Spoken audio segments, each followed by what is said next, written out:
Well, hello. I would say good morning, but good. I want to say afternoon, evening to you today, Yeah. Des. Good 10 minutes past 4 p.m. Yeah, exactly. 10 Yeah. minutes past four. That's right. Okay. It's always hard to keep track with the different time zone changing and things like that. Yeah. Well, welcome to Val's Future of Work series. I'm so excited to have you here. Do you want to share a little bit about yourself and your background with our viewer listeners?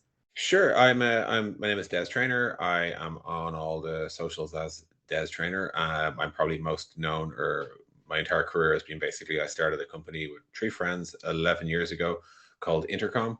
It's gone on to be a big company now. We like 1,000 people, 25,000 customers, blah blah blah.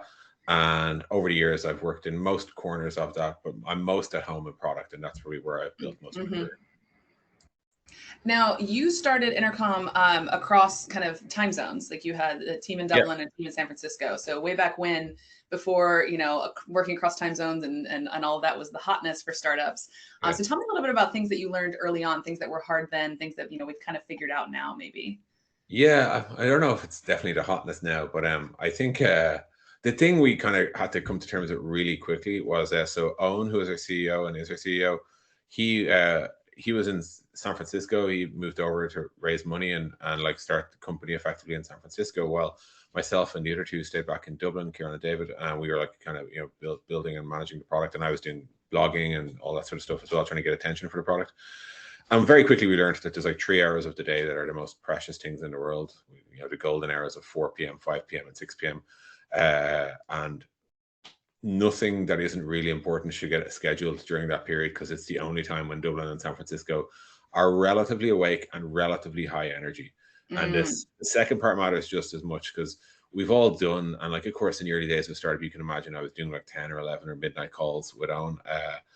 The challenge there is like when you get really fatigued, any sort of decision making just degrades. So mm, understanding that like there's a 3 hour burst every day, and we're in it right now, where like important stuff can get discussed, debated, and preparing yourself for that meeting. You can't be phoning it in. Like I lived in San Francisco for 3 years as well. You can't be stumbling into that meeting tired and like just your coffee for the first 30 minutes because important stuff is going to happen, and right. you need to be alert and able to argue or debate or agitate or communicate in that period. So that was the first thing. I think the other thing that a lot of the listeners will be now familiar with is just waking up in Dublin to an onslaught of what happened yesterday in San Hmm. Francisco, and like the whole like the temptation if you're in Europe to work all the way through the night's pretty high because SF's still awake, and then the Totally. SF version is slightly different in that at 5 p.m. in SF most of the internet's asleep. Hmm.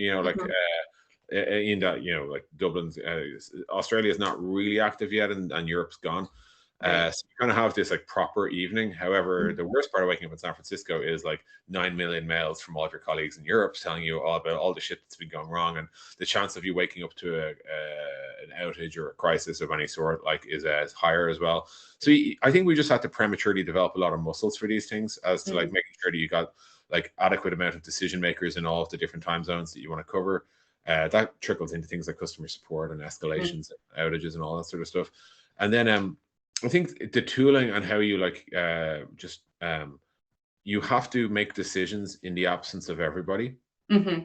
You really need to like it can't just be like, oh, you missed a meeting, sorry about that, we're actually not building that product.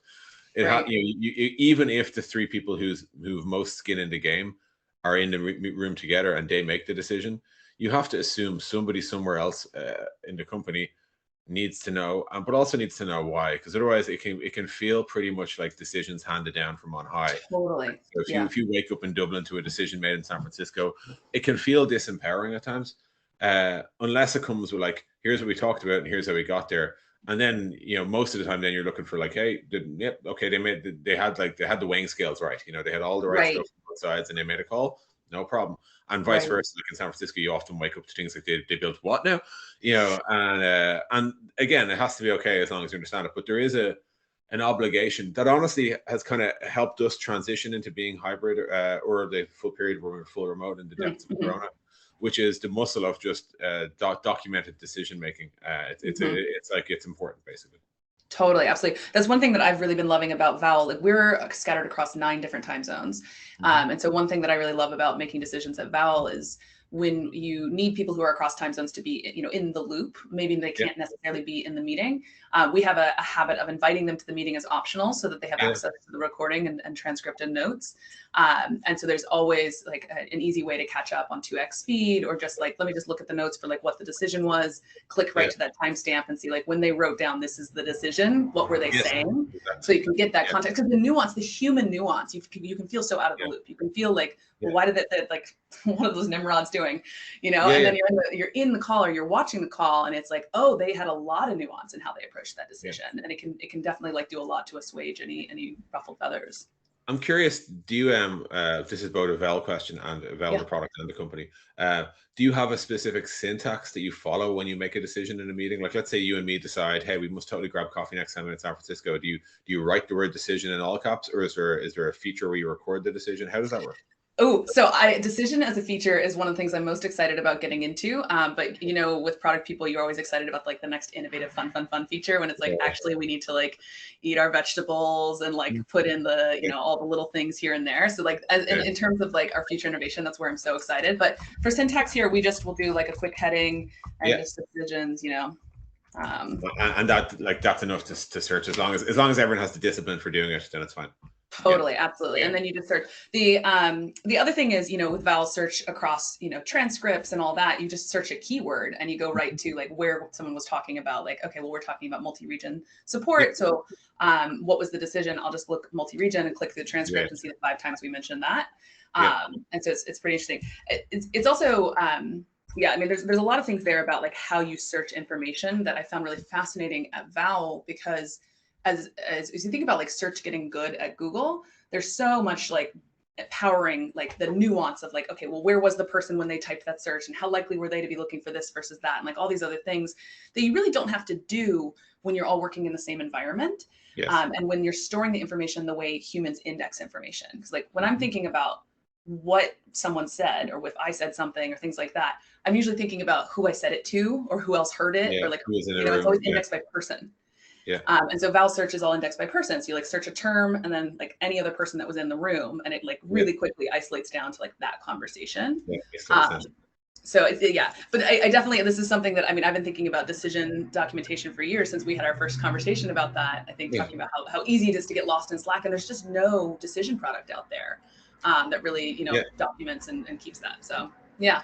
I mean, since we talked, I remember Atlassian, I think, released some sort of like, if you're all in on the full suite, like you can like search through a decision made in any product, whether it's Jira or Confluence, whatever. I'm sure that works for some folks, but in general, I just think decisions are like, if you think like when people talk about, say, the Office suite, they talk about the primitives being like a doc or a slide or a spreadsheet or a canvas now, like Miro or Figma or whatever. I actually think like, that's a very like kind of just back to front way to think about it. The actual things the companies trade off are like decisions, input, output, metrics, things like that. And I think like the single hardest thing when you join a company, or if you take a week off, or even honestly if you wake up in the wrong time zone, is to work out, what did you guys decide to do and why? And totally. And oftentimes people are disciplined enough to share an email after a meeting or whatever. But if you think of all the extra like work that all the junk that has to happen, which is like, I'm really glad that Des and Anna Marie have come to a conclusion on X. Now, the fact that we have a decision means that we have now 7 other problems, which is like internal comms and sharing the skill. And like, there's no like ambient way to say this is now decided. And, and I do think some sort of like, central decision plus context registry would actually speed a company up quite a bit. Totally. Totally. One of the things that we get as a velocity accelerant is, you can make a clip out of any part of a meeting, but you can do that in real time. So like right now, I could be like, you know what, that's a really good point. I'm going to put that in like our product ideas, and go right into the transcript and like make a clip and send it while we're talking to a relevant person. And so the number of times I've been like, oh man, our customer success manager really should know this information. And instead of scheduling a meeting or remembering I just like in that moment, I take 30 seconds to send them that content. It saves so much time, and also so much like lost context of like, how often are you going to forget that you meant to send that, or you meant to talk to that person. So it's so incredible. And then also, how often do you forget yourself what you decided? It's like you pick a project back up 3 weeks later and you're like, oh, I know we had some tricky edge case and I don't remember what we thought we were going to do about it, but I remember we decided. So just being able to navigate back to those has just been pure gold. I feel like when I'm not working at Val now, like in my side projects, I feel like my brain is actually slower. And my ability to like collaborate across groups of people is like feels a little bit like because I'm like, we talked about that, but I have no access to that information. It's like one of the reasons I was excited to invest in Vowel was just like I realized that genuinely when any meeting happens, it's usually to make a decision, but occasionally with a status update. But it's usually a decision, even if the decision is just should we keep going? And then like the problem with the decision is it does need documentation and context, and then there's implications of the decision, which is like the sharing part. And with the right tooling, all of that stuff is taken care of in seconds. Yeah. And with the wrong tooling, every single one of those things is a task for some programmer, project, or product manager to go and do.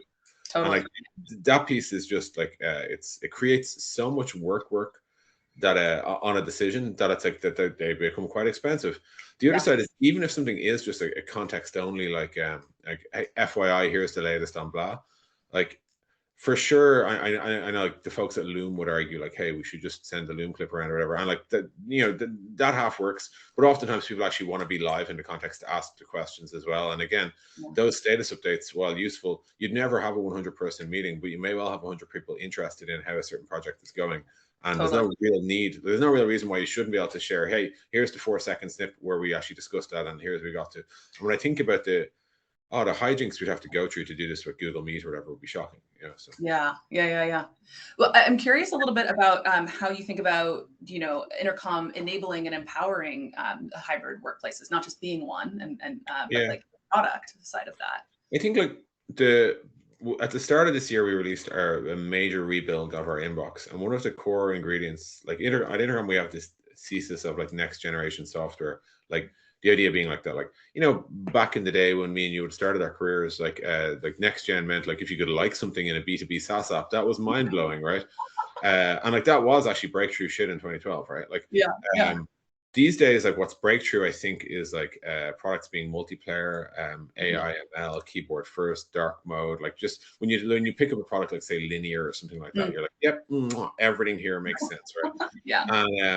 And I think like multiplayer is a huge piece of that, which is the idea that if somebody else is using the product at the same time as you, it's a lot better if you know it. And I think the kings of this for a while were Figma, when they had like you'd see all the best, or Miro for that matter. And then obviously you could like talk while you're in the same tab or whatever. We took inspiration from that idea of like multiplayer and what would multiplayer support look like. And I don't just mean in the sense of assigning conversations back and forth. That's like very old school multiplayer, right? Hey, there's more than one person here. But I mean, modern day multiplayer is actually like John is also looking at this ticket right now, and you can have like a conversation behind the scenes with John. And I think all of that kind of makes a lot more sense in a hybrid world, because it used to be the case that that support orgs, especially like because support orgs would typically have been co-located for quite a while. So it used to be the case that like someone could just lean over your screen and be like, oh, here's what you should say to that person. Right. There's no leaning, there's no screen, like all that stuff's gone. So like so when we thought about like how would Intercom better enable hybrid, well, the first thing you have to do is be a tool that is better for remote work than a tool that isn't, right? And so we built a lot of features into our rebuild of our inbox, which we launched in March, and it's been like widely appreciated. In general, I think we've just seen the request for features along those lines. So like another part of Intercom, say, does like marketing, so we have a series tool for planning like outbound messages to get people to like use the new feature or whatever. We see a lot of requests for like, hey, I'd really like to be able to like leave a post-it note on this screen that explains what I'm trying to do, and if I can mention somebody, they'll get a notification. So we started building all that too. Like you can literally put sticky notes over your series to annotate it and stuff, because we realized it gets close to being a virtual whiteboard of sorts, except for it's one that's attached to marketing campaigns. In general, I just think most software in a hybrid world, you have to assume the guts of this is you have to assume most things that happen in your product matter to somebody other than the person who did it. So like I've logged an expense, the accountant needs to know or whatever, right? And you have to assume now that like the products that will win are the ones that don't mean you then have to go and copy the URL, flick to Slack, find the person's name, send them the message, say, hey, I just logged in. So like you have to kind of effectively, like, take all of that work away and make it so that everything that happens in the right context, and including automatically notifying the people who need to know.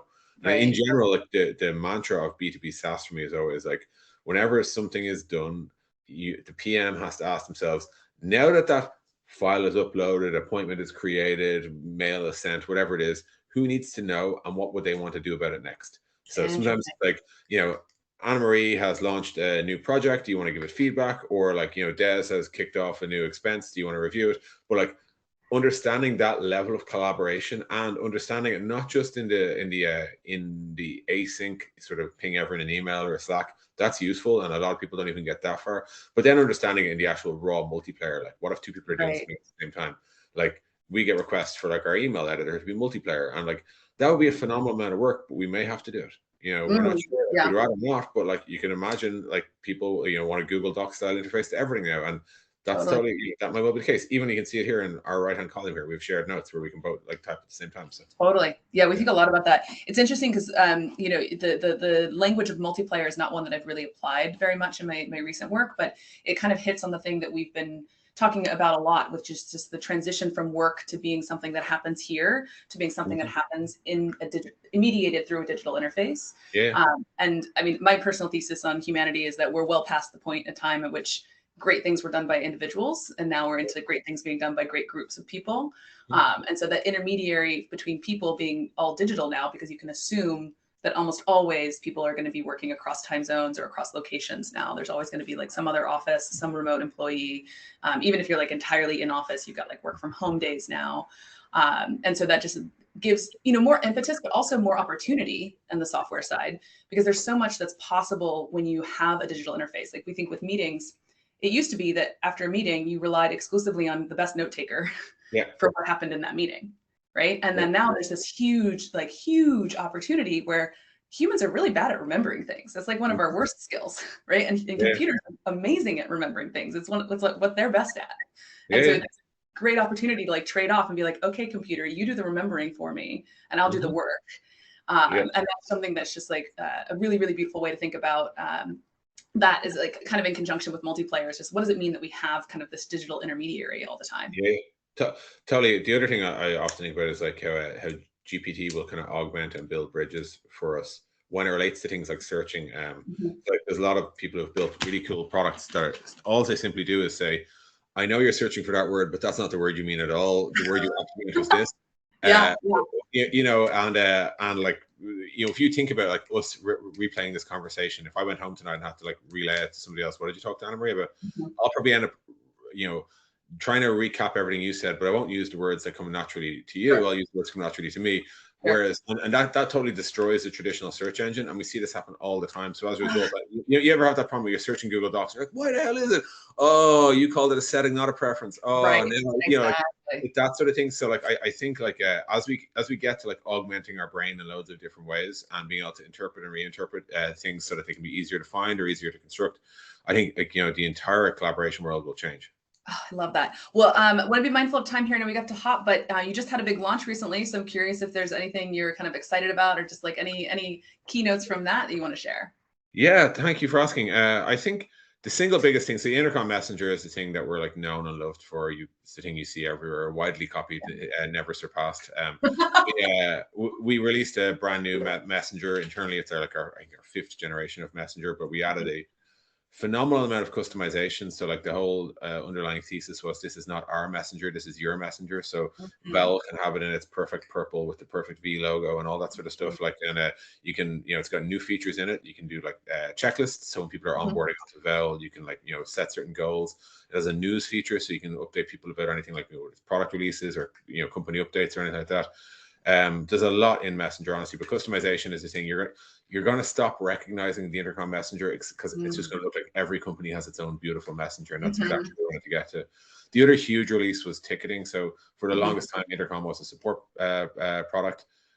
without doubt, our biggest request was we want classical old school ticketing, and we'd always been kind of somewhat reserved to do it because we didn't like the idea of like treating customers like tickets. But we Yeah. found a middle ground we were happy with, which is like conversational ticketing. So it works all the ways you expect tickets would, but it also lives in the messenger too, and it has like all of the sort of standard features you'd want in a ticketing solution. And we think that just really opens up the platform for people to like switch sort of wholesale to Intercom as a support platform, which they're doing. Totally.